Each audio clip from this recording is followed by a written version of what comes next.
ഭയങ്കരമായി തളർന്നിരിക്കുവാണ്, പേടിച്ചുപോയി. ഇവിടെ നിന്ന് പറഞ്ഞു, ഇവിടെ നിന്ന് ആ ആശുപത്രി ഡോക്ടറെ കാണുന്നവരെ സഹോദരി ഇങ്ങനെ പ്രാർത്ഥിച്ചുകൊണ്ട് ഒരു മന്ത്രം പോലെ, ഒരു ദോഷവും എനിക്ക് വരികയില്ല, ഒരു തിന്മയും എനിക്ക് വരികയില്ല, ഒരു അനർത്ഥവും എനിക്ക് വരത്തില്ല, ഇത് മാത്രം, എണ്ണമൊന്നും വേണ്ട, പറഞ്ഞുകൊണ്ട് പോകാൻ പറഞ്ഞു. ഇവിടുത്തെ പറഞ്ഞൊരു സാക്ഷ്യമാകട്ടോ പറയുന്നേ. ഇവിടെ പറഞ്ഞൊരു സാക്ഷി, അവിടെ ചെന്നപ്പോൾ ഡോക്ടർ പറയാ, പേടിക്കാതൊന്നുമില്ല, ഒരു പ്രശ്നവും ഇല്ല, അങ്ങനത്തെ ഒരു കാര്യമേ നിങ്ങളിത് ചിന്തിക്കുക പോലും വേണ്ടെന്ന് നല്ല പഠിപ്പും പ്രൊഫസറായ ഡോക്ടർ അവരോട് പറഞ്ഞു. അപ്പോഴാണ് ശ്വാസം നേരെ വീണത്. ഈ പ്രാർത്ഥന ഭയങ്കര ശക്തിയുള്ളതാണ്.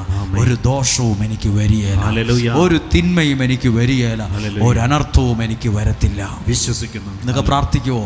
എല്ലാ പ്രാവശ്യവും ആരും പറഞ്ഞിട്ടല്ല. വണ്ടി ഓടിക്കുമ്പോഴാണെങ്കിലും ഇതൊന്ന് പ്രാർത്ഥിച്ചു പോക്കും, അല്ലെങ്കിൽ ബിസിനസ് ചെയ്യുമ്പോഴും പ്രാർത്ഥിച്ചു പോകും, ഒരു നല്ല കാര്യത്തിന് പോകുമ്പോഴും ഇത് ഒരു ദോഷവും എനിക്ക് വരികയില്ല, ഒരു തിന്മ എനിക്ക് വരികയില്ല, ഒരു അനർത്ഥവും എൻ്റെ പിള്ളേർക്ക് വരികയില്ല. അതൊരു ഭയങ്കര ശക്തിയുള്ള പ്രാർത്ഥനയാണ്.